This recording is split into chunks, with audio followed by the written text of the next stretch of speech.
तो सबसे पहले ही हम बात करते हैं रिप्रोडक्टिव हेल्थ में, डिफाइन करते हैं कि रिप्रोडक्टिव हेल्थ है क्या। तो शॉर्टकट में मैं लिखता हूं आपको, फिर मैं बात करता हूं। टोटल वेल बीइंग, हम लोग डिफिनेशन रखते हैं बेटा, ठीक है, कि रिप्रोडक्टिव हेल्थ क्या है। हम हेल्थ को ही डिफाइन करें सबसे पहले, तो रिप्रोडक्टिव हेल्थ की बाद में बात करेंगे। हेल्थ क्या है? Health is a state of body during which and a person feels good itself, ठीक है, and should be fit, that is socially, physically and mentally. अगर हम किसी पर्सन को बोलते हैं कि बेटा वो हेल्दी है, तो फिजिकली फिट होना चाहिए, मेंटली फिट होना चाहिए, सोशली फिट होना चाहिए, है ना, और वो गुड फील भी करे, ठीक है बेटा। तो ये तो हो गई हेल्थ की बात। हम अगर रिप्रोडक्टिव हेल्थ को डिफाइन करना चाहें, तो रिप्रोडक्टिव हेल्थ का मतलब होता है बेटा टोटल वेल बीइंग, रिप्रोडक्शन के पॉइंट ऑफ व्यू से हो। हमको रिप्रोडक्टिव हेल्थ का जो डिफाइन करना, डेफिनेशन देना है बेटा रिप्रोडक्टिव हेल्थ में, तो हमें ये बताना है कि रिप्रोडक्शन के पॉइंट ऑफ व्यू से अगर हम देखें, तो in all aspect of reproduction, तो रिप्रोडक्शन के पॉइंट ऑफ व्यू से देखें अगर हम, तो पर्सन क्या होना चाहिए? Total wellbeing. टोटल वेलबींग का मतलब फिजिकली, मेंटली और सोशली। समझा गया? This is the reproductive health. Reproductive health means it is the total well-being in all aspect of reproduction, that is physical, mental and social. यही होता है reproductive health. Definition की बात आती तो यही होता है। आ गया बेटा समझ में सबको? बोलो यस। बेटा हमारे नए बच्चे जो हैं आज राव बैच के, आप लोग बिल्कुल भी चिंता मत करिए बेटा, आपकी कोई भी प्रॉब्लम कहीं पर भी नहीं आएगी, ठीक है। चलिए विशेष वर्मा, है ना, समझ में आ गया बेटा? मैं राव बैच के बच्चों से पूछना चाहूंगा बेटा, गौरव, यस, ठीक है, यस यस, वेरी गुड। हम अगर बोले कि रिप्रोडक्टिव हेल्थ क्या है, तो reproductive health means total wellbeing in all aspect of reproduction, that is physical, mental and social. Note कर लीजिए फट से पॉइंट, ये पॉइंट नोट कर लीजिए बेटा।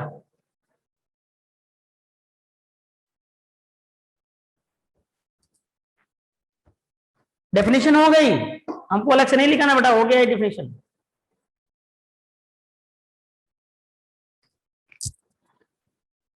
फिजिकल का मतलब होता है बेटा कि आदमी जैसे जो 5 बायोलॉजी के टर्म में बोला जाए कि जो 5 से 6 फीट जिसकी हाइट होती है, वो पर्सन, एक देखो बायोलॉजी में हमेशा एक एवरेज लिया जाता है बेटा, ठीक है ना, एवरेज पर्सन के लिए बात बोली जाती है। तो टोटल वेलबींग का मतलब हुआ कि जैसे 5 से 6 फीट जिसकी हाइट है, सर सोशली फिट, मतलब बता रहा हूँ, डोंट वरी बेटा, है ना, मैं इन बातों को एक्सप्लेन कर रहा हूँ। फिजिकली फिट का मतलब ये हुआ कि जैसे 5 से 6 फीट का इंसान है, तो उसका वेट तकरीबन 60 से 70 के बीच होना चाहिए। ये हुआ फिजिकली फिट दिखना, बाहर से दिखना। मेंटल का मतलब इंसान अंदर से खुश होना चाहिए, परेशान से ना हो। ये नहीं कि 5 से 65 से 70 केजी का वेट है और हमेशा परेशान, ऐसा अरे यार आज बहुत परेशान हो, ये वो दुनिया भर की बातें कर रहा है, इसका मतलब वो मेंटली फिट नहीं है। और जो पर्सन मेंटली फिट नहीं हो सकता, वो सोशली कभी भी फिट नहीं हो सकता। मेंटली फिट है तो सोशली फिट तो हो ही जाएगा। जैसे सपोज करो कि हम क्लास में हैं यहाँ पे, है ना बेटा, जैसे अपन लोग क्लास में हैं, तो क्लास में आप लोगों को ये रियलाइज होता है कि हाँ, जैसे इस समय अपन क्लास चल रही है, आप सभी को रियलाइज हो रहा है कि हाँ हमारे सामने सर खड़े हुए और पढ़ा रहे, ये रियलाइजेशन आपको वास्तविक है, ठीक है ना। तो ये रियलाइजेशन है, इसका मतलब मेंटली फिट है आप। और अगर मेंटली फिट तो सोशली हो ही जाएंगे, क्योंकि आपको रियलाइज हो रहा है ना, मेंटल चूंकि सही है तो रियलाइजेशन क्लियर होगा आपका। हाँ जी सर, पर अब हाँ हाँ बेटा, किसी ने मैसेज डाला था।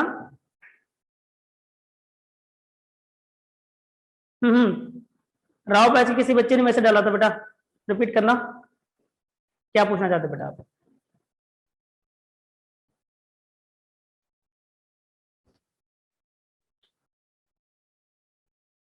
देखिए एक चीज बता दो बेटा, कभी भी किसी इंसान को हट्टा कट्टा देखिए तो ये मत सोचिए कि ये मतलब जो है रिप्रोडक्शन के पॉइंट ऑफ व्यू से फिट ही होगा, ये कोई जरूरी नहीं है।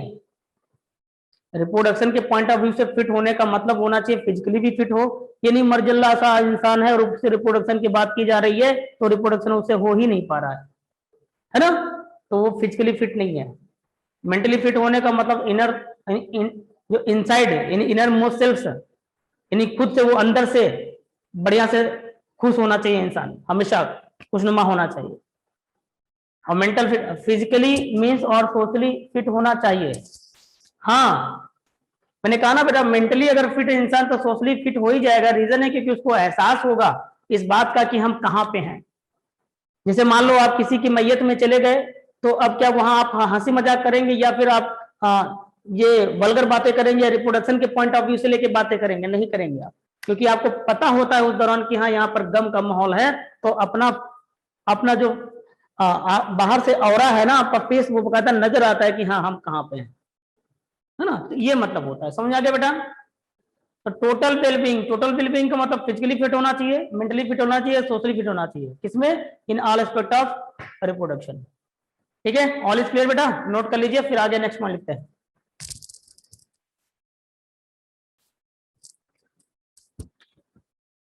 बेटा हमारे बहुत प्यारे बच्चे जो आए हैं राव बैच वाले, वो बताएं एक बार बेटा, फिर हम आगे बढ़ाएं।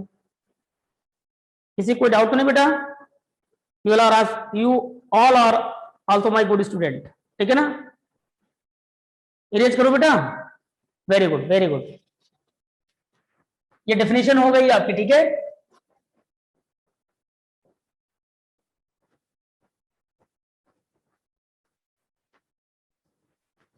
फिर आता है बेटा नेक्स्ट पॉइंट, आपको लिखना है रिप्रोडक्टिव एंड चाइल्ड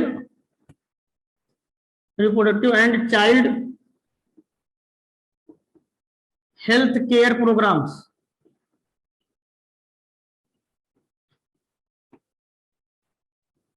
या ऐसे बोलते बेटा फैमिली प्लानिंग,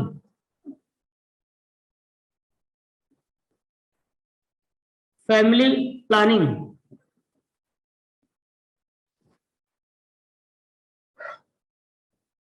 ये तब स्टार्ट हुआ था इन 1951 में। बस नेक्स्ट पॉइंट आपको लिखना है बेटा reproductive and child health care program, आप इसके शॉर्टकट में बैठे मुझे RCH। तो reproductive and child health care program या बोलते हैं फैमिली प्लानिंग प्रोग्राम, ये 1951 में स्टार्ट किया गया था। और ये वो प्रोग्राम होते हैं जो कि लोगों को अवेयर करते हैं, इसके बारे में लोगों को जागरूक किया जाता है सेक्सुअल रिप्रोडक्शन के बारे में, कि कैसे इसको परफॉर्म करना चाहिए, किस तरीके से करना चाहिए जिससे हम सेफ रहे, हमारा आने वाला बच्चा सेफ रहे, ठीक है ना। और कितने बच्चे फ्यूचर में हमें बनाने हैं, वो सारे कुछ इसके अकॉर्डिंग बताया जाता है। एक क्वेश्चन पूछा जाता है कि RCH का फुल फॉर्म बताओ, तो reproductive and child health care program, इसको दूसरे नाम से फैमिली प्लानिंग भी बोल सकते हो आप। कब स्टार्ट हुआ था? 1951 में। Causes awareness among people about reproduction, note कर लीजिए बेटा एज इट इज। समझ में आ गया बड़ा पॉइंट ये?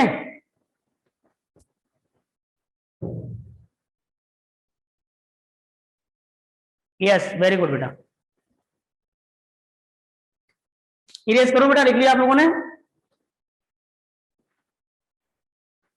इसको नोट कर लीजिए बेटा फटाफट ऐसे ही। तो ये आपने 2 पॉइंट देखे रिप्रोडक्टिव हेल्थ से, ठीक है। जल्दी जल्दी बेटा आप लोग नोट भी करते रहना ना समझने के साथ साथ। यही चैप्टर आपके टेस्ट में आने वाला है, जब भी टेस्ट आपका होगा। अब नेक्स्ट तीसरी हेडिंग आती है बेटा स्टेरिलिटी क्या है? स्टेरिलिटी, स्टेरिलिटी का मतलब होता है हिंदी में बोले तो नपुंसकता कहते हैं, ठीक है ना। लेकिन आप किसी पर्सन को नपुंसक तब कह सकते हो जब कोई कपल है बेटा और 2 साल तक, कोई कपल है जिनकी मैरिज हुई, न्यू कपल हैं, मैरिज के बाद 2 साल तक वो लोग अनप्रोटेक्टेड सेक्स करते हैं। अनप्रोटेक्टेड सेक्स करने के बावजूद वो बच्चा नहीं कर पाते हैं, बच्चा पैदा नहीं कर पाते हैं, तब हम मानते हैं कि भाई वो लोग क्या है, स्टेराइल।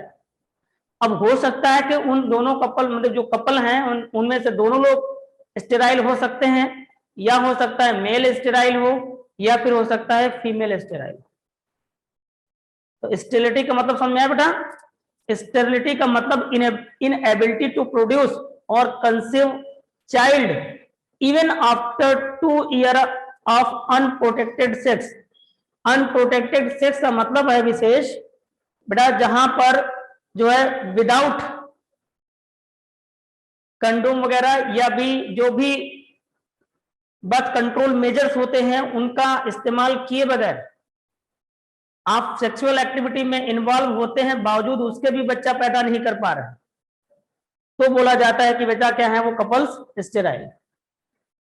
समझ में आ गया बेटा? ठीक है। हाँ यस, कंट्रासेप्टिव डिवाइसेस, ठीक है ना, वो हम आगे बात करेंगे बेटा, डोंट वरी। यहां तक क्लियर है ना? फटाफट इसकी डेफिनेशन लिखना है बेटा हमको। Inability to conceive, inability to conceive or to produce child even after, वो इवन लिखा हुआ बेटा, ठीक है ना बेटा? चलो मैं उधर दिख नहीं रहा, मिटा देता हूं। Even after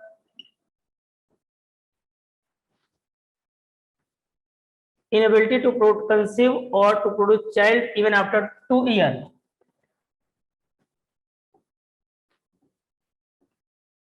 of unprotected sex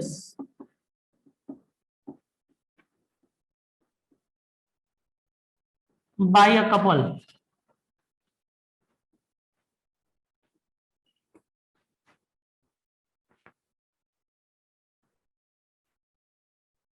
समझ में आ गया बेटा? बोलिए, क्लियर हो गया? Very good.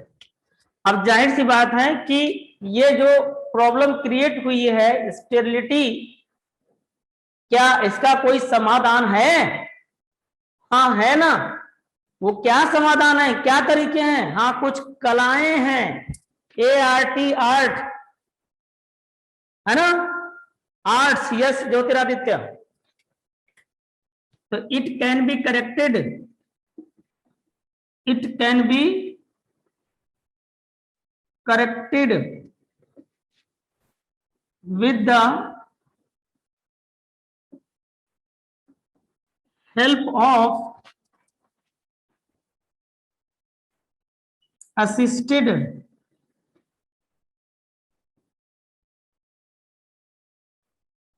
reproductive technologies।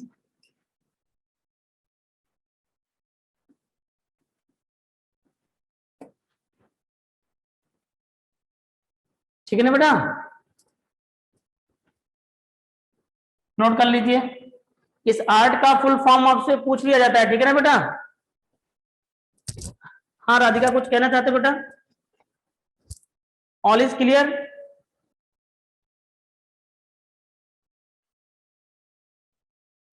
हाँ वो मैं अभी बताता हूँ बेटा, ठीक, सिर्फ इतना बताओ आप लोग कि इतना क्लियर आपको नहीं। अब वो आर्ट क्या है मैं अभी आपके बताता हूँ आपको आगे, ठीक है? नोट कर लिया? Very good.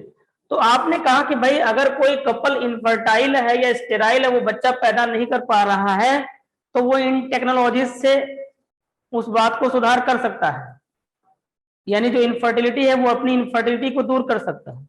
इनफर्टिलिटी को डिफाइन यही कर रहे हो कि बच्चा पैदा नहीं कर पा रहा है, हाँ तो बच्चा पैदा हो जाएगा बस। तो बच्चा इन्हीं सुविधाओं की हेल्प से, यानी आर्ट की हेल्प से किया जा सकता है पैदा। तो अब वो आर्ट क्या है जरा हम देखते हैं, ठीक है ना बेटा? तो देखेंगे फटाफट।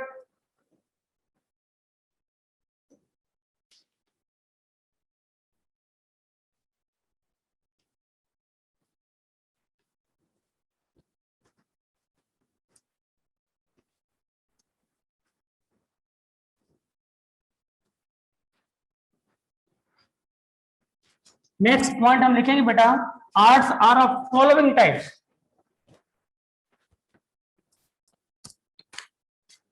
Arts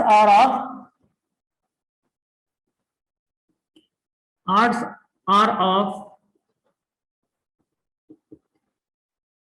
following types. नंबर 1 बेटा IVF, in vitro fertilization. Number 2 GIFT, zygote intracellular transfer. अभी फुल फॉर्म हम बाद में लिखाएंगे जब इसको एक्सप्लेन करेंगे, ठीक है बेटा। IUT,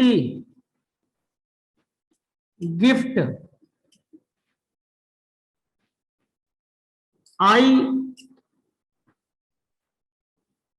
ICSI, intracytoplasmic sperm injection. AI,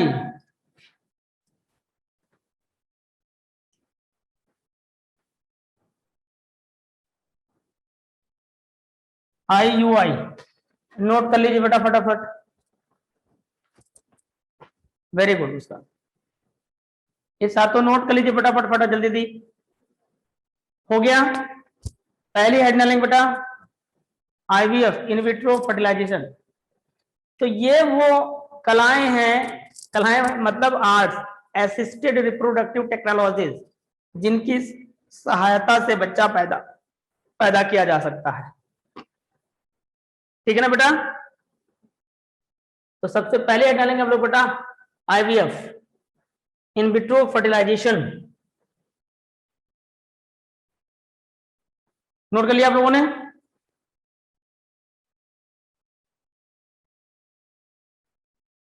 सारे लोगों को नोट हो गया बेटा? साहिल, वेरी गुड साहिल।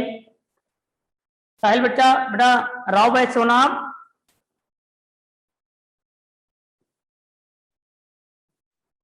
यस वेरी गुड बेटा, वेरी गुड। चलो पहले हेड डालो बेटा आप लोग IVF, in vitro fertilisation.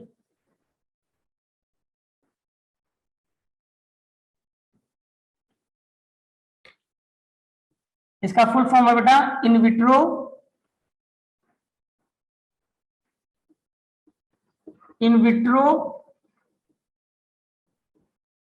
Fertilisation.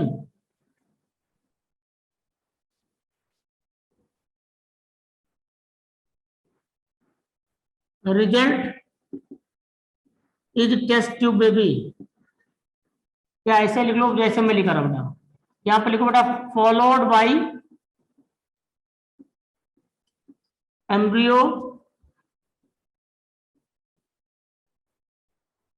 जैसे हम लिखा रहे एकदम एग्जैक्टली ऐसे ही आपको कॉपी करना है, तो आपको ना ज्यादा रटना पड़ेगा, बिल्कुल फोटो देखिए माइंड में प्रिंट कर लीजिए, क्वेश्चन सारे सॉल्व। आपका पर्पस तो सिर्फ क्वेश्चन से है ना, कि आप सिलेक्ट हो जाएं बस। इसको नोट करिए बेटा, फिर एक चार्ट बनवाता हूं, उसी चार्ट से सारे क्वेश्चन फिनिश।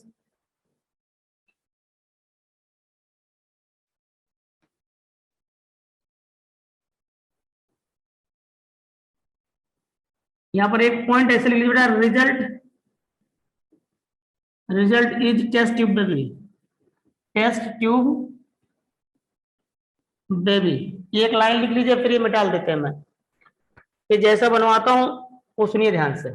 अभी मैंने इसमें कुछ नहीं समझाया बेटा, डोंट वरी, सिर्फ आप एटलीस्ट नोट करिए, फिर मैं एक्सप्लेन करता हूं, इसका मतलब सब समझाता हूं आपको कि ये क्या है IVF।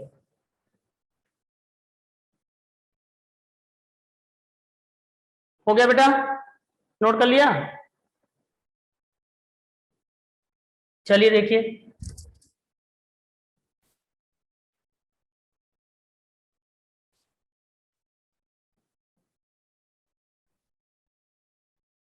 देखिए इन विट्रो फर्टिलाइजेशन में क्या होता है बेटा, जैसे कोई कपल है और वो कपल माँ बाप नहीं बन पा रहा, हो सकता है कि माँ में दिक्कत है, या हो सकता है बाप में दिक्कत हो, यानी पति देवता में, पत्नी देवी में भी दिक्कत हो सकती है, या हो सकता है दोनों में दिक्कत हो। तो किया जाता है बेटा कि अगर सपोज करो कि जो मेल है, मेल स्पर्म प्रोड्यूस नहीं कर पा रहा है, और जो फीमेल है वो ओवम नहीं प्रोड्यूस करा पा रही है, तो उस केस में क्या किया जाता है कि बैंक जो होते हैं स्पर्म बैंक, वहां से स्पर्म और ओवम कलेक्ट कर लिए जाते हैं और उसको कल्चर मीडियम में डाल करके लैब में फर्टिलाइज करा करके जायगोट बनाते हैं। और फिर जो बच्चे, जो कपल आए हुए थे जो बच्चा नहीं पैदा कर पा रहे हैं, तो उनकी जो फीमेल होती है, फीमेल की बॉडी को इस पर मतलब इंजेक्शन वगैरह दे करके, हार्मोनल इंजेक्शन दे करके उसकी बॉडी को प्रिपेयर किया जाता है ताकि उसकी बॉडी उस जायगोट को कंसीव कर सके, इम्प्लांट करा सके। एक तो ये तरीका है। सरोगेट यही तो होता है सरोगेसी में। सरोगेसी में क्या होती है कि मेल फीमेल स्पर्म डोनर और ओवम डोनर कोई और होती है, और जो बच्चे को पालती है अपने यूट्रस में वो कोई दूसरी होती है। क्लियर हुआ बेटा? अच्छा, इसमें क्या होता है, जैसे जो एक तरीका और है कि भाई मेल और फीमेल दोनों ठीक हैं, ओवरी भी ओवम रिलीज कर रही है और जो मेल है उसका टेस्टिस का स्पर्म भी ठीक ठाक है, बट स्पर्म में कुछ दिक्कत बाद में आ जाती, हो सकती है मोर्टेलिटी ना रह जाती हो, या हो सकता है एक्रोलाइसिन रिलीज ना हो रहा हो। अब एक्रोलाइसिन और मोर्टेलिटी ये सारी बातें आप लोग रिप्रोडक्शन टॉपिक, तो सर बेबी में कैरेक्टर डिफरेंट होंगे क्या? बिल्कुल भी डिफरेंट नहीं होंगे बेटा। डिफरेंट तो कैरेक्टर होंगे ही, मतलब माँ बाप से अपने, हाँ जो किसी और से लिया जाएगा वो तो पूरी तरीके से डिफरेंट होगा। बेटा एक बात ध्यान, तुमने साहिल ये बात जो पूछी है वो इस रिलेशन में मुझे लग रहा है पूछा है कि सर जब आप किसी स्पर्म और ओवम किसी और के हैं तो फिर बेबी तो डिफरेंट बिल्कुल होगा डिफरेंट, क्योंकि उसके तो गैमेट ही नहीं है, उसका तो कुछ करेक्टर ही नहीं है, जेनेटिक मेकअप बिल्कुल डिफरेंट होगा। यहाँ पर ऑर्गन ट्रांसप्लांट भी नहीं किया जा सकता फ्यूचर में, अगर उस बच्चे को कोई प्रॉब्लम हो या माँ बाप को कोई प्रॉब्लम हो तो वो बच्चा अपने माँ बाप को कोई ऑर्गन अपना डोनेट नहीं कर सकता। ठीक है ना बेटा? चलिए तो ध्यान सुनिए। तो इसमें क्या हुआ है बेटा, ये एक लैब है, ये कार्टून डायग्राम है सिर्फ बेटा, आपको क्वेश्चन आपके निकल जाए बस। ये लैब है और इस लैब में देखिए ये कल्चर मीडियम भरा हुआ है, ये देखिए फटाफट जल्दी जल्दी बनाइएगा बेटा आप लोग, ठीक है ना, समझने की कोशिश करिएगा। ये कल्चर मीडियम बना हुआ है, ये कोई मेल है और ये कोई फीमेल है, ठीक है ना बेटा?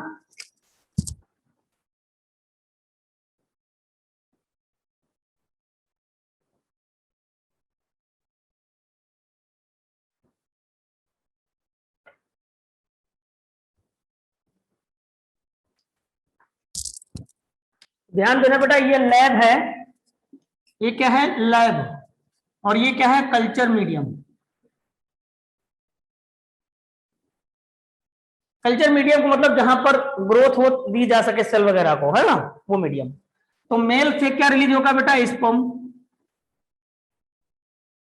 और फीमेल से क्या लिया जाएगा ओवम, और लैब में क्या करेंगे इन दोनों को फर्टिलाइज करा देंगे बेटा। फर्टिलाइज जब कराया जाएगा तो क्या बन जाएगा जायगोट। ये इसी कल्चर मीडियम में क्या कर जाए फर्टिलाइज कराया जाएंगे बेटा, तो क्या बन जाएगा जायगोट। अब ये जायगोट जो है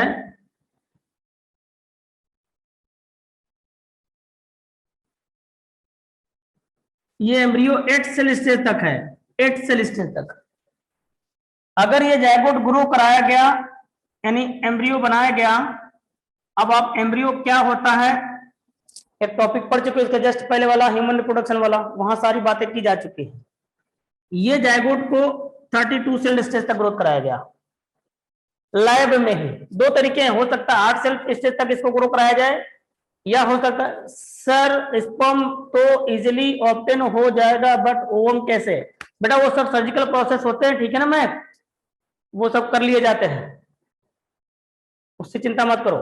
इंजेक्शन वगैरह हार्मोन वगैरह देके वो सब रिलीज करा लिए जाते हैं। बस हमको तो सिर्फ टॉपिक समझना है ये कि आईवीएफ क्या होता है, बाकी की सारी बातें आप जब डॉक्टर बन जाओगे तो वहां सीख लोगे आप लोग बेटा, ठीक ना, ठीक ना महक? ओके, तो देखिए बेटा अब मेल से स्पर्म लिया गया, फीमेल से ओम लिया गया, लैब में लाया गया, लैब में दोनों को कल्चर मीडियम में फर्टिलाइज करा दिया गया, और जब फर्टिलाइज किया गया तो जायगोट बना। अब इस जायगोट की ग्रोथ 8 सेल तक भी कराई जा सकती है या 32 सेल स्टेज तक भी कराई जा सकती है। ये 32 लिखा हो बेटा, 32। अगर आप इस 8 सेल तक ग्रोथ कराते हो तो जो ये एम्ब्रियो है इसको आप ट्रांसफर करोगे फैलोपियन ट्यूब में,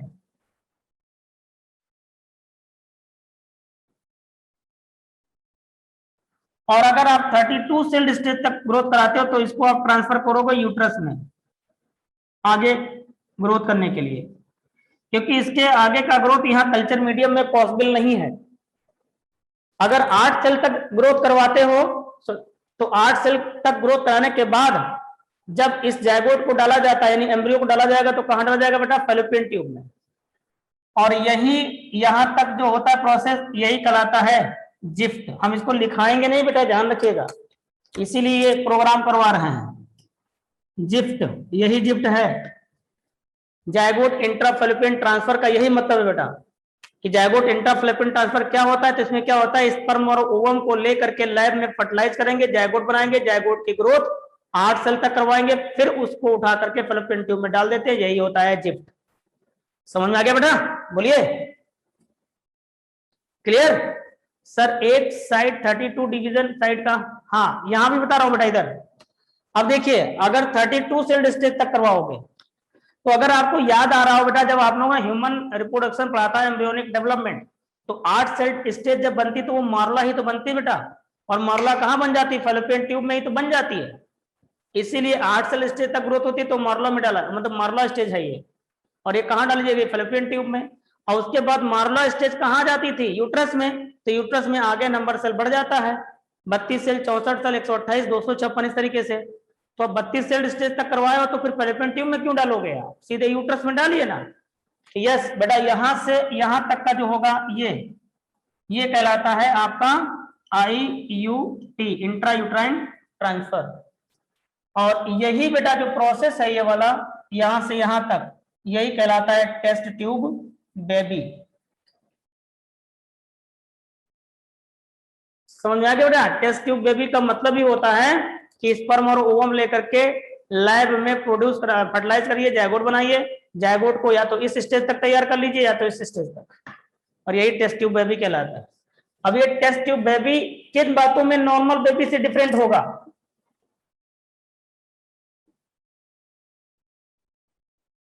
क्यों भाई?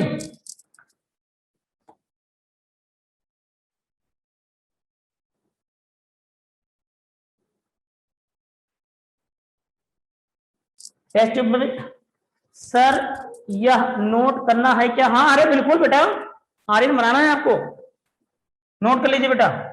अब ये जो टेस्ट ट्यूब बेबी है ये क्या रखेगा बेटा? देखिए कहां फर्टिलाइजेशन हुआ बेटा इसका?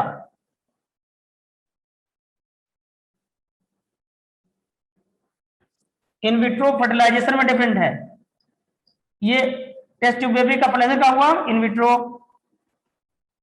इन विट्रो ग्रोथ भी होती बेटा इसकी, इन विट्रो ग्रोथ और एम्ब्रियो ट्रांसफर।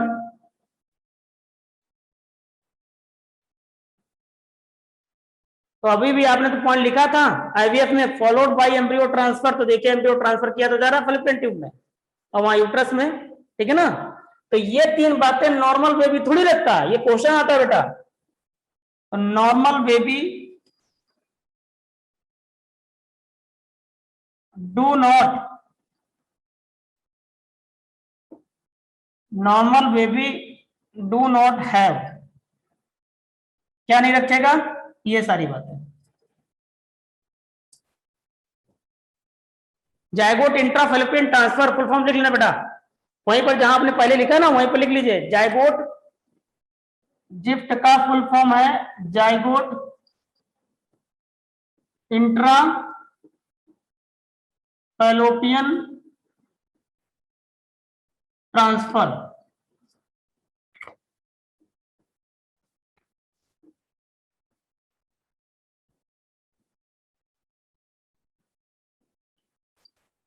नॉर्मल बेबी, ये क्वेश्चन पूछा जाता है कि नॉर्मल बेबी जो है वो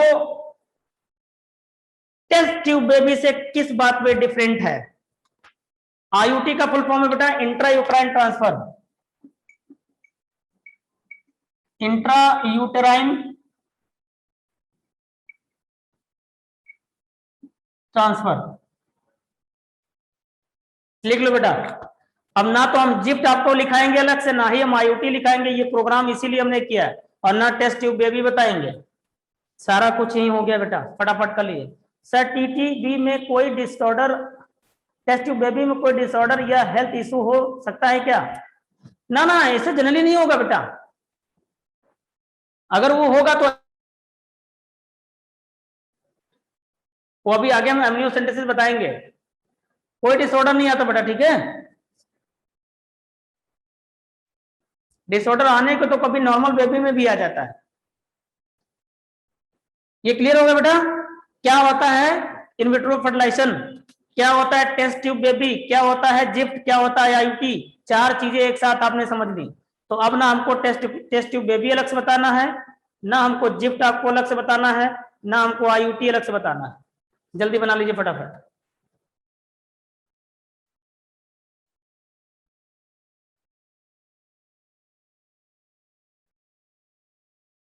तो नॉर्मल बेबी क्या इन विट्रो फर्टिलाइजेशन नहीं रखता, normal baby in vitro growth नहीं रखता, नॉर्मल बेबी एम्ब्रियो ट्रांसफर वाली बात नहीं रखता, क्योंकि नॉर्मल बेबी तो सीधे माँ के यूट्रस में वो ही जायगोट बना था। तो ये सारी बातें नॉर्मल बेबी की तरह थोड़ी रवाली कर, ये क्वेश्चन है, आप करोगे तो मिलेगा आपको। यहां से 4-5 क्वेश्चन आपके रेडी होगा इसी सीधे छोटे से चार्ट से। और थेरू में इतना सारा पढ़ते हो आप, वो पढ़ने की जरूरत नहीं है आपको, बस यही फोटो माइंड में प्रिंट कर लीजिए।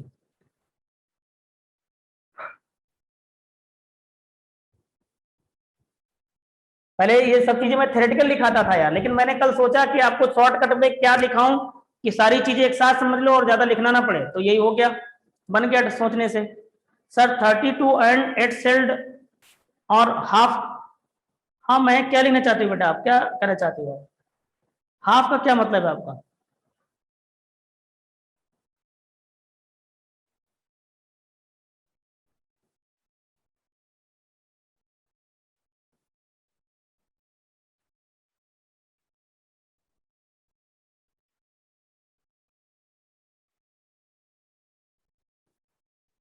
हाँ हाँ 8 सेल्ड, ये 8 लिखा हुआ बेटा, 8, ये 8 सेल लिखा हुआ, ये 32 सेल लिख लीजिए आप, 32 सेल।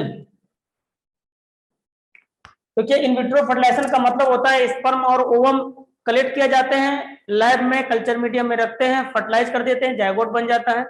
अब जायगोट की ग्रोथ 8 सेल तक करवाई जाती है, तब जब उसको ट्रांसफर करना हो फैलोपियन ट्यूब में, तो 8 सेल तक ग्रोथ करवा करके अगर फैलोपियन ट्यूब में ट्रांसफर करते हो तो यही कहलाता है जिफ्ट, जायगोट इंट्राफैलोपियन ट्रांसफर। अगर अब इस जायगोट को 32 सेल स्टेज तक ग्रोथ कराते हो तो वो एम्ब्रियो ही बनेगा, जायगोट के बाद एम्ब्रियोनिक डेवलपमेंट स्टार्ट हो जाता है ना। तो ये भी एम्ब्रियो 8 सेल वाला, ये भी 32 सेल वाला एम्ब्रियो है, और ये एम्ब्रियो 32 सेल वाला जब आप ट्रांसफर करोगे तो सीधे कहाँ, यूट्रस में, इसलिए बोला जाता है इंट्रा यूट्राइन ट्रांसफर।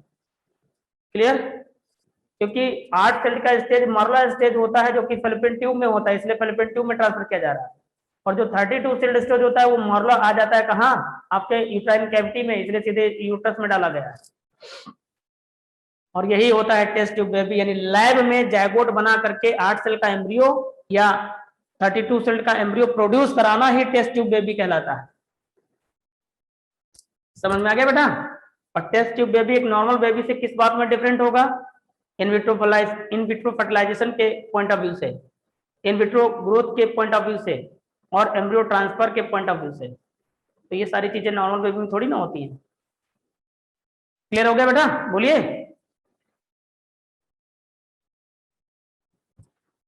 बेटा मेरा फोकस आज हमारे नए नए प्यारे प्यारे बच्चों के साथ है, जो हमारे राव बैच के हैं, उनको कोई प्रॉब्लम तो नहीं बेटा? क्योंकि ये सारे लोग तो घुले मिले हुए हैं, आज हम लोग नए मिले हैं, है ना? ओके, वेरी गुड बेटा, वेरी गुड, बहुत अच्छा बहुत अच्छा। तो इसको इरेज कर दूं बेटा, क्या इरेज करूं? सारे लोगों ने बना लिया? तो अब देखिए एक साथ आपने कई सारे क्वेश्चन निकाल लिया। आपने आईवीएफ पढ़ लिया, आपने जिफ्ट पढ़ लिया, आपने आईयूटी पढ़ लिया, आपने टेस्ट ट्यूब बेबी पढ़ लिया, चार चीजें पढ़ ली एक साथ आप लोगों। और पांचवा क्वेश्चन भी ये निकल गया आपका। 5-6 क्वेश्चन आपके इसी छोटे से चार्ट से आप जब करोगे तो आपको मिलेगा। यस। तो अब आप बताइए, आईवीएफ के बाद जिफ्ट था, जिफ्ट का आईयूटी था, उसके बाद शायद गिफ्ट है, क्यों बेटा? है ना लोग गिफ्ट है ना लिया आप लोग बेटा, gift gamete intra fallopian transfer.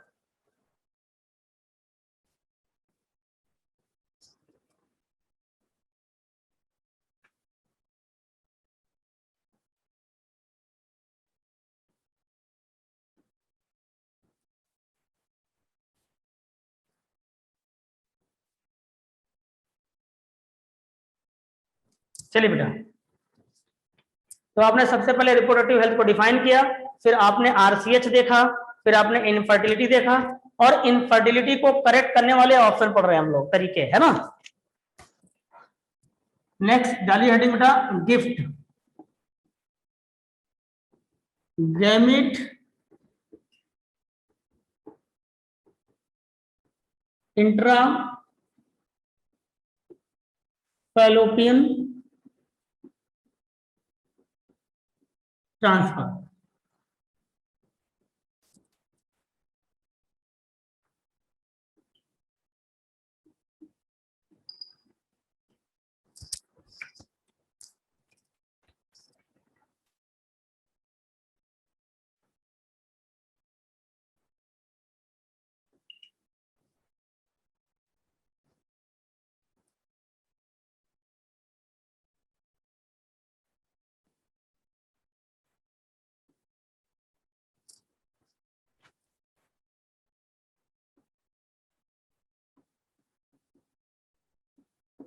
बस गैमेट इंट्राफैलोपियन ट्रांसफर में क्या होता था बेटा कि कोई फीमेल है, जैसे मान लीजिए दो कपल, मतलब एक कपल है, एक मेल और फीमेल जिनकी शादी हुई और बच्चा नहीं पैदा कर पा रहे, तो जब उनको चेक किया गया तो क्या देखा गया कि जो फीमेल है वो ओवम प्रोड्यूस नहीं कर पा रही, तो उससे ये कहा जाता है कि ठीक है आपको हम ठीक कर देंगे। बस ये है कि उसको नहीं बताया जाता है सारी चीजें, बस हमको सिर्फ आपको पढ़ाना है। कहा जाता है कि भाई ऐसा एक चीज आपको खरीदनी पड़ेगी, उसका इतना कॉस्ट है, आप वो खरीद लीजिए और फिर हम आपका प्रोसेस कर देंगे। तो वो तो लेडीज चाहे पढ़ी लिखी हो चाहे पढ़ो, डॉक्टर हो तो जान जाएगी, लेकिन जिनको नहीं जानकारी उनसे कहें ठीक है भाई हमको ठीक कर दो, उनको क्या पता है क्या किया जा रहा है। ठीक है, तो कहा जाता है कि भाई एक नॉर्मल फीमेल से ओवरी से क्या किया जाएगा, ओवम को कलेक्ट किया जाएगा, और ओवम को कलेक्ट करके कहाँ डाल दिया जाएगा, उस फीमेल के फैलोपियन ट्यूब में जो ओवम प्रोड्यूस नहीं कर पा रही है। तो देखिए फैलोपियन ट्यूब में ट्रांसफर कर दिया ना ओवम, बस इसी बोलते हैं गैमेट इंट्राफैलोपियन ट्रांसफर। अब इधर जब ओवम इधर इंट्रोड्यूस करा दिया जाएगा, उसे कहा जाएगा फीमेल की जाओ भाई अब तुम मेटिंग करो। अब मीटिंग जब किया जाएगा तो मेल का स्पर्म सीधे पहुंच जाएगा, वहां फर्टिलाइजेशन हो जाएगा, बच्चा बन जाएगा, आगे सारे प्रोसेस हो जाएंगे। समझ में आया बेटा। और फीमेल को इंजेक्शन वगैरह दे करके हार्मोनल इंजेक्शन वो बॉडी को तैयार कर दिया जाएगा। समझ में आया बेटा गैमेट इंट्राफैलोपियन ट्रांसफर क्या होता है।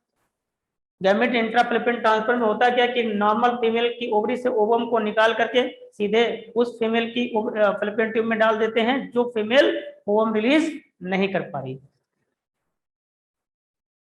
फीमेल का yes yes you are right Yogesh, female के कैरेक्टर नहीं होंगे उसमें, यानी वो माँ अगर कानूनन देखा जाए तो फिर उस बच्चे की माँ नहीं होगी, सरोगेट मदर है एक तरीके की। ठीक है, ये बना लीजिए बेटा, हो गया, इसमें भी हमें कुछ लिखाना नहीं, हो गया गैमेट इंट्राफैलोपियन ट्रांसफर। मजा आ रहा है यार तुम लोग पढ़ने में बेटा, तो देख रहे हो कहता क्या थ्योरी रटना है, इसमें दिखाई दे रहा है साफ साफ। Very good.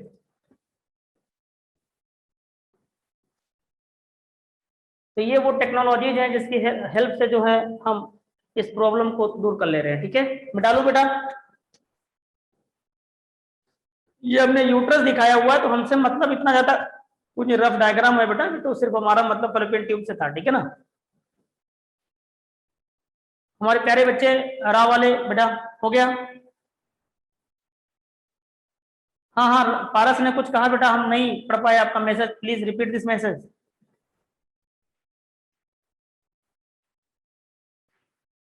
Very good very good. पारस सर फिर चला गया आपका मैसेज। अगर बेटा पारस वगैरह आप लोग जो राव बैच के हैं, हमारा नंबर है बेटा, कॉन्टेक्ट नंबर आपके ग्रुप में, if you have any problem then you can contact me, you are totally free and you take your problem. ठीक है ना, आपके हर, इफ मेल इज स्टेराइल, हाँ अगर मेल स्टेराइल, यस अगर मेल स्टेराइल होगा तो उस केस में क्या किया जाएगा बेटा कि किसी मेल का स्पर्म भी ले लिया जाएगा, तो स्पर्म और ओवम दोनों को उठा के फैलोपियन ट्यूब में डाल दिया जाएगा। ठीक है ना, ऐसा भी किया जा सकता है, बट नहीं, चूंकि हमको गिफ्ट में ऐसा क्वेश्चन पड़ा हुआ है इसलिए हमने सिर्फ इतना ही बताया आपको। देखिए योगेश का क्वेश्चन ये था कि सर अगर मान लो वो मेल स्पर्म भी नहीं प्रोड्यूस करा पा रहा है तो उस केस में क्या किया जाएगा कि मेल का स्पर्म और फीमेल का ओवम किसी दोनों का ही दूसरों का लेकर के उठा के उसी फीमेल के फैलोपियन ट्यूब में डाल दिया जाएगा। क्लियर हो गया योगेश बेटा? बट ये गिफ्ट पे क्वेश्चन आएगा तो एज इट इज लाइन मिलेगी आपको क्वेश्चन में, ठीक है? चले बढ़े बेटा आगे। Okay very good. इरेज करने जा रहा हूं बेटा मैं, किसी का छूटा तो नहीं?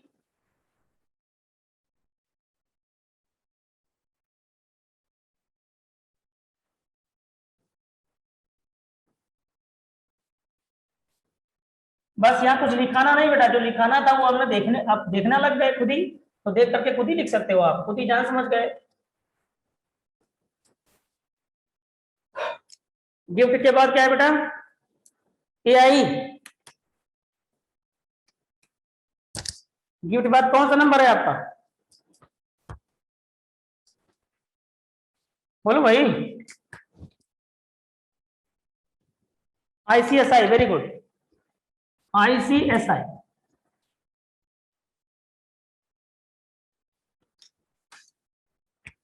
ठीक है बेटा। ICSI इंट्रा साइटोप्लाज्मिक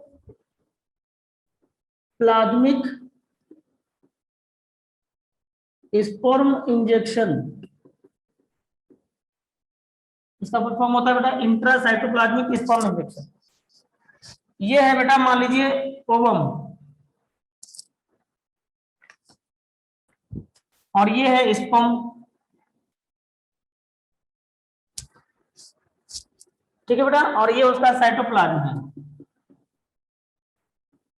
ये स्पर्म हो गया बेटा, और ये साइटोप्लाज्म ऑफ ओवम बोला जाए तो बेटा यहाँ पर सेकेंडरी oocyte सही मायने में होता है, सेकेंडरी oocyte। तो बस क्या होगा, सीधे डायरेक्टली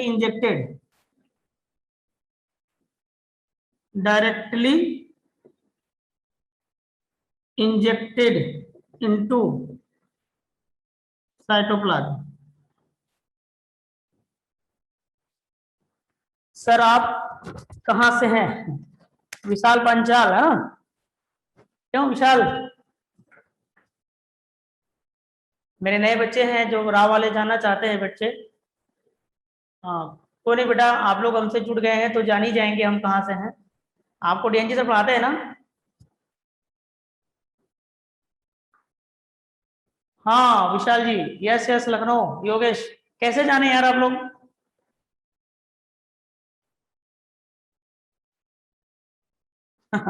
यस सौम्य, आप विशाल पंचाल, आपने आप, ओहो वेरी गुड। ऐसे ही आइडिया लगा लिया क्या?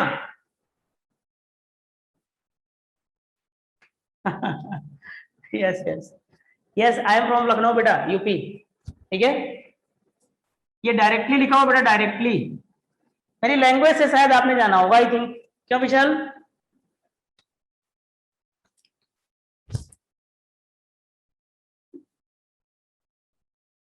हाँ यस यस, डायरेक्टली, ठीक है ना? तो देखिए होता क्या है बेटा, ये कब किया जाता है, ICSI कब किया जाता है? जैसे मेल भी स्पर्म भी ठीक है, फीमेल का ओवम भी ठीक है, बट फिर भी वो बच्चा पैदा नहीं कर पा रहा। तो भाई जब चेक किया गया दोनों को, मेल को और फीमेल को, तो देखा क्या गया कि जो मेल का स्पर्म है, आप अगर आपको याद आ रहा हो, जब हमने ह्यूमन रिप्रोडक्शन आपको पढ़ाया था तो स्पर्म का डायग्राम बनवाया था आपसे, और स्पर्म का जब डायग्राम बनवाया था हमने तो वहां पर लिखाया था एक्रोसोम एक्रोलाइसिन रिलीज करता है, और एक्रोलाइसिन में बहुत सारे एंजाइम्स होते हैं। यस, तो जो ये स्पर्म है, इस स्पर्म के एक्रोलाइसिन में वो एंजाइम मौजूद नहीं है जो सेकेंडरी oocyte के बैरियर को ब्रेक कर सके, that is corona radiata and zona pellucida, जिसकी वजह से स्पर्म इंजेक्ट हो ही नहीं पा रहा। तो हम क्या करेंगे, आर्टिफिशियली सेकेंडरी oocyte के बैरियर को ब्रेक करेंगे और स्पर्म को डायरेक्टली इंट्रोड्यूस करा देंगे साइटोप्लाज्म में। This is the intracytoplasmic sperm injection. Clear हो गया बेटा? इसमें भी हमको कुछ नहीं लिखाना, हो गया। ठीक है, ऑल इज क्लियर बेटा? हाँ, एंजाइम बेटा एक्रोलाइसिन में हायालुरोनिडेज नाम सुना होगा आप लोगों ने। जोना लाइसिन या जोना परफोरेटिंग फैक्टर, ठीक है ना। यस, वेरी गुड सना। तो वो जब नहीं निकलेगा तब ये काम किया जाएगा। हो गया, ये भी हो गया। मिटा लो बेटा, लिख दें क्या? अच्छा, लिख देते हैं पारस।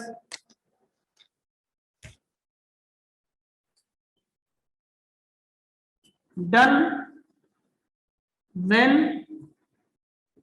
Sperm lysine is absent.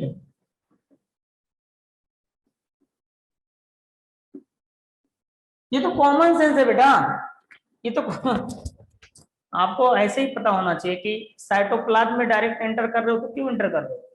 क्योंकि बैरियर नहीं टूट पा रहे हो। बैरियर कैसे टूट देते? स्पर्मलाइसिन से, क्योंकि स्पर्मलाइसिन में एंजाइम मौजूद थे।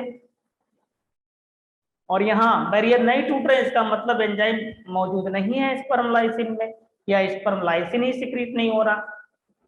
ठीक है ना बेटा, प्लीज नोट डाउन। हो गया पारस?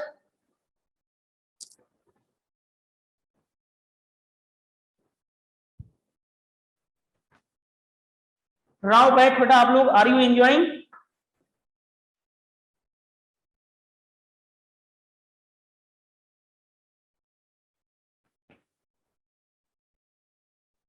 Very good, very good. आप डोंट वरी बेटे, एकदम निश्चिंत रहो। हमको ये टॉपिक पढ़ा लेने दीजिए, आफ्टर दैट आपके सारी क्वेरीज खुद ब खुद खत्म हो जाएंगे। बस सिर्फ जितना जैसे पढ़ाते चलते उतना सीखते चलो, बस ध्यान दें, है ना। आपको कुछ करने की जरूरत नहीं पड़ेगी।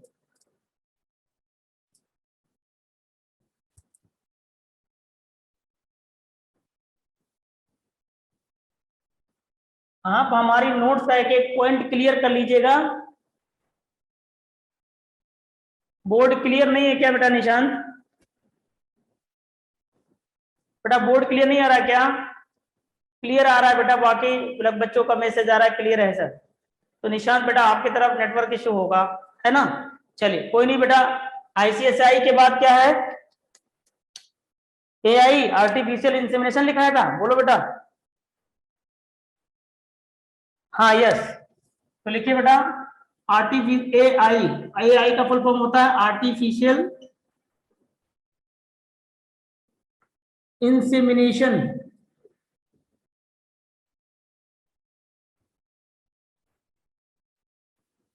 देखिए बेटा, ये जो प्रोसेस होता है ये वैसे तो मोस्ट कॉमन प्रोसेस होता है, जानवरों में किया जाता है। जो लोग डेयरी वगैरह चलाते हैं, ठीक है ना, जो कैटल्स पालते हैं या अदर जानवर जो पालते हैं, वो लोग ज्यादा इस मेथड को फॉलो करते हैं। लेकिन ह्यूमन के केस में भी किया जाता है ये एआई। तब कब किया जाए? तब किया जाता है बेटा कि जैसे मेल भी नॉर्मल है, फीमेल भी एकदम नॉर्मल है। मेल में सिर्फ एक प्रॉब्लम ये आ रही कि मेल का जो रिप्रोडक्टिव ऑर्गन है, हाँ यस यस साहिल, मैं अभी बता रहा हूं बेटा, ठीक है। इंसेमिनेशन का मतलब होता है सीमेन को वजाइना में उठा के डालना, यही होता है इंसेमिनेशन। तो देखिए बेटा, जानवरों का चूंकि होता है क्या, बॉडी फीचर इस तरीके का होता है कि वहां पर फ्लेवर रेट ज्यादा होता है। जैसे हम कैटल्स में देखिए, गाय भैंस घोड़ा इन सब में देखे हैं, बकरी वगैरह, तो वहां पर क्योंकि फ्लेवर रेट ज्यादा होता है फर्टिलाइजेशन का, क्योंकि उनकी बॉडी का शेप ऐसा होता है जहां पर वो जल्दी सक्सेसफुल फर्टिलाइज वो सॉरी मेटिंग नहीं कर पाते हैं। या फिर एक चीज ये भी होता है कि हम वो लोग जो लोग डेयरी का प्रोग्राम करते हैं उनको अपने डिजायरेबल करेक्टर्स चाहिए, अपनी इच्छा अनुसार करेक्टर चाहिए। तो फिर वो क्या करते हैं, गुड क्वालिटी के ही सीमेन को उठा करके फीमेल के बॉडी में इंट्रोड्यूस कराते हैं। तो फिर बुल से नहीं क्रॉस करवाते, तो आर्टिफिशियली सीमेन को किसी अच्छे बुल के सीमेन को कलेक्ट करते हैं और फीमेल की बॉडी में इंसर्ट कर देते हैं, यानी वजाइना में। तो सीमेन को कलेक्ट करके वजाइना में इंट्रोड्यूस कराना, बस यही होता है आर्टिफिशियल इंसेमिनेशन। समझा है बेटा? तो देखिए मैं ये ह्यूमन में कब अपनाया जाता है? ह्यूमन में तब अपनाया जाता है कि जैसे मान लीजिए जो मेल है, मेल का जो पेनिस होता है तकरीबन उसकी लेंथ, नॉर्मल लेंथ 15 से 20 सेंटीमीटर तक होनी चाहिए। अब हो सकता है कि जो पेनिस है उसकी लेंथ 5 सेंटीमीटर या 2 ही सेंटीमीटर 3 सेंटीमीटर रहेगी। तो वो पेनिस वजाइना तक इंसर्ट ही नहीं हो पा रहा, वजाइना में जा ही नहीं पा रहा है, वल्वा तक ही रह जा रहा है, और इंसेमिनेशन वल्वा में ही रह जाता है, इसलिए आगे स्पर्म मूव ही नहीं कर पाते। तो उस केस में ये काम किया जाता है। तो इसमें क्या किया जाता है, स्पर्म को कलेक्ट करके सीधे कहाँ डाल देते हैं, या सीमेन को कलेक्ट करके सीधे वजाइना में इंट्रोड्यूस कर देते हैं।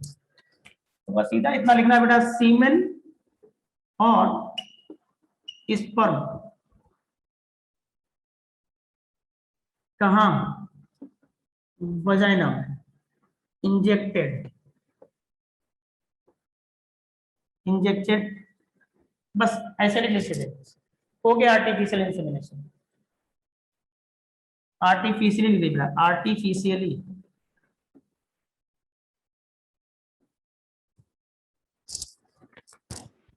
Note down. यही समझ में आ गया बेटा, जल्दी बताइए फटाफट।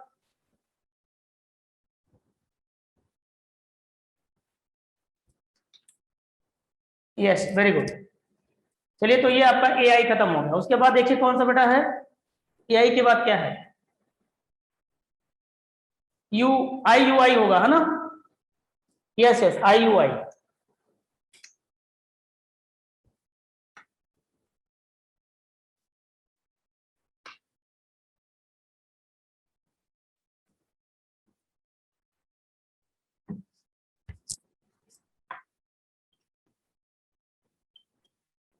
इंट्रा यूटेराइन इंसेमिनेशन,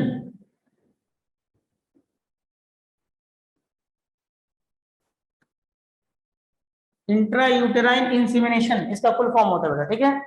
तो इसमें क्या होता है, जैसे मान लो बेटा ये यूट्रस है और ये है कि स्पर्म और सीमेन सीधे इंजेक्टेड, आर्टिफिशियली इंजेक्टेड